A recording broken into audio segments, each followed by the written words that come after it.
Meanwhile, my colleague, NBC's Ken Delanian, reports that several top FBI executives were told to resign or be fired. Any semblance of diversity and inclusion is literally being wiped off the map. I had almost no inflation and took in $600 billion of money from other countries. Every one of those is counter-inflationary and pro-growth.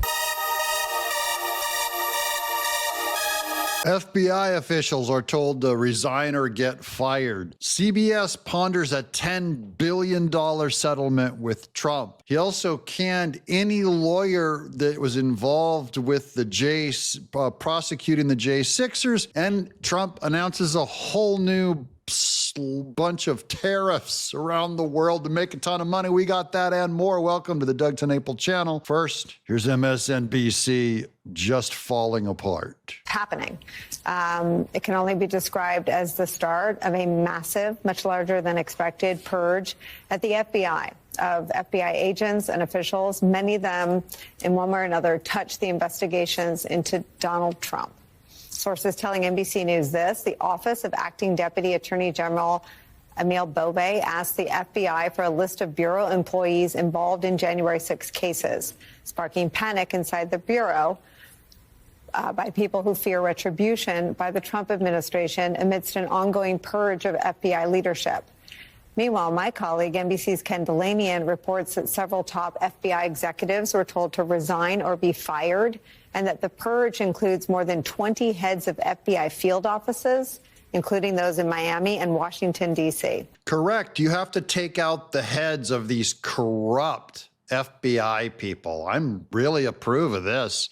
Trump needs loyalty. He can't have people that tried to remove him from office and throw him in prison working for the FBI. I'm sorry. I'm sorry, not sorry. Now we have one of the documents. Watch this. This is from the Department of Justice, Office of the Deputy Attorney General, January 31st, Director, Executive Office for United States Attorneys Department Director, Executive Office for United States Attorneys, Assistant Attorney General, Justice Management Division, Acting United States Attorney General. Okay, all that from the Acting Deputy Attorney General.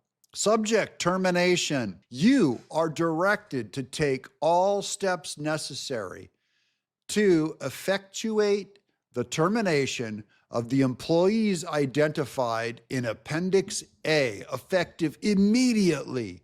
It is my understanding, based on information provided by EOUSA and JMD, that these employees are still within the probationary period associated with their hiring processes, and that they were initially hired as term employees at the U.S. Attorney's Office for District of Columbia, D.C., to support casework relating to events that occurred at or near the United States Capitol on January 6, 2021. In an executive order issued on January 20th, 2025, President Trump appropriately characterized that work as having involved in, quote, a grave national injustice that has been perpetrated upon the American people over the last 4 years, unquote. Okay, this is a We Mean Business alert, guys.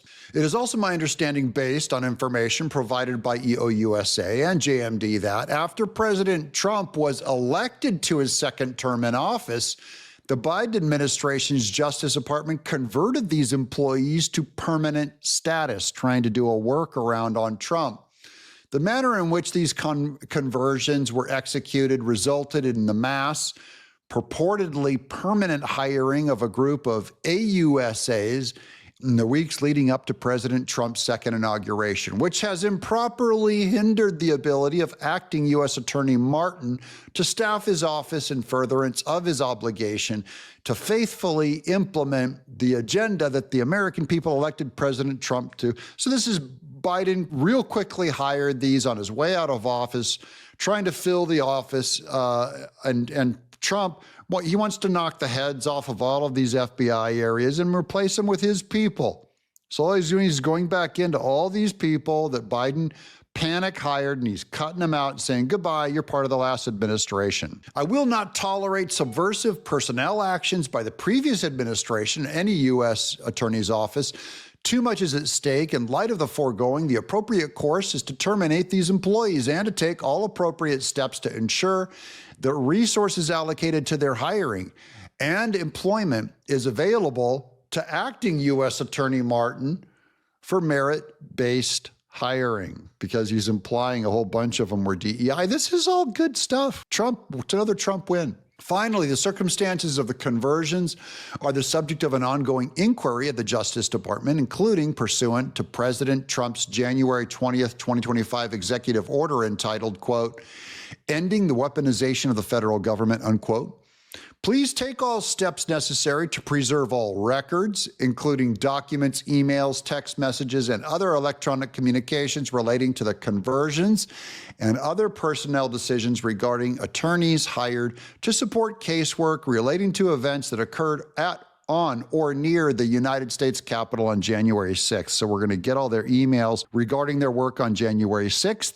Very good. And next up, here's more cannings and more tantrums going on over at MSNBC. I just want to show you, there's this one image in here that is beautiful. It's this guy painting with gray over all of the diversity statements that were on a mural at the FBI. But watch MSNBC just falling over themselves. Any semblance of diversity and inclusion is literally being wiped off the map. The New York Times put out a photo today of the walls of Quantico, the FBI Academy, where they're painting over the FBI's core values to include integrity, adherence to the Constitution, and diversity. A less diverse FBI is a less effective FBI. Try doing surveillance on the street in the inner city with two white guys. Try working undercover in a Middle Eastern terror organization with a white guy. It doesn't work that way. So we're becoming less and less safe very quickly. Understood. I mentioned that Kash Patel disclaimed, said he opposed. And there he is ripping on Kash Patel. Right after the last guy says FBI's terrible for being less diverse. And then Kash Patel, an Indian American, they're going to rip on him because they don't want him to get hired because he's an Indian. Oh, but they're also really mad that Tulsi Gabbard, another Indian and Hindu, gets hired. They hate diversity, MSNBC. What a joke. Okay, now Trump, he launched more tariffs around the world. It's a new world of tariffs. Watch this. I had almost no inflation, and yet I charged hundreds of billions of dollars of tariffs to countries. And think of it, I had almost no inflation, and I took in $600 billion of money from other countries. And tariffs don't cause inflation, they cause success. Cause big success. So we're going to have great success. Yeah, they do. We're going to find out. You know, it's a theory how cost effective it is or not. But let's go over to Fox Business and listen to Larry Kudlow, who's going to give his opinion on Trump's economic plan. You look at the president's entire program. He is cutting tax rates to spur investment, more energy production, deregulation of businesses. Okay, let's just stop right there. Every one of those, and wait, let me say this too. He is going to shrink the size of the government and the bureaucracy and federal spending. Now, every one of those is counter-inflationary and pro-growth. So all I'll say is it must be that the president believes Mexico and Canada are not living up to their national security commitments. Pro-growth is what we're doing now, guys. I have one last thing to read for if you just hold with me for a second. This is from Mario Nawfal. This is the best news of all. I saved the best till last. I'm sorry. Usually I open with the very best. Here goes. CBS staffers fume as Paramount considers Trump settlement. CBS News journalists are outraged as Paramount explores settling Trump's $10 billion lawsuit over a 60 Minutes interview with Kamala. That's one that they re-edited to favor her on the air. Okay. Redstone, Summer Redstone. Paramount's chair is pushing to resolve the case, reportedly to smooth the path for a Skydance merger.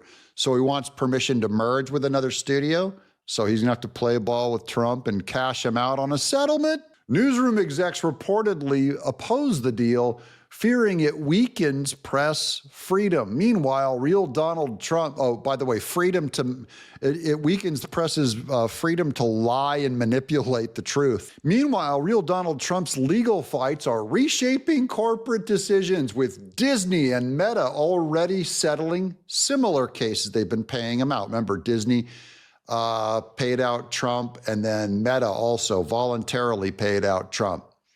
Paramount's next move could redefine media's battle with Trump. That source is from the New York Post, but I've got nothing but good news to tell you guys. I'm just so happy. This is a great day, great news. Let me know what you guys think. I hope you guys are watching all the way to the end. It really helps this channel out. Hope you guys are leaving a little comment below on where you're from. Just check in and say hi and give us a "we're praying for Trump" or a "go Trump" or "yay tariffs." How about yay tariffs in the chat? That'd be fun to read. I'm Doug in exile.